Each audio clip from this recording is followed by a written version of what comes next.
Un pajarito recién nacido fue empujado fuera de su nido por su mamá y estaba a punto de caer cuando una chica de buen corazón lo salvó justo a tiempo. Lo colocó suavemente sobre un cojín y decidió cuidarlo temporalmente, dándole un refugio seguro y mucho cariño. Al principio, el pajarito no sabía comer, así que ella lo guió con paciencia, dándole leche con una cucharita.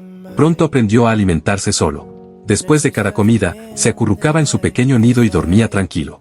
La chica lo cuidaba todos los días, desde la alimentación hasta la limpieza, atendiendo cada una de sus necesidades y asegurándose de que estuviera feliz y seguro.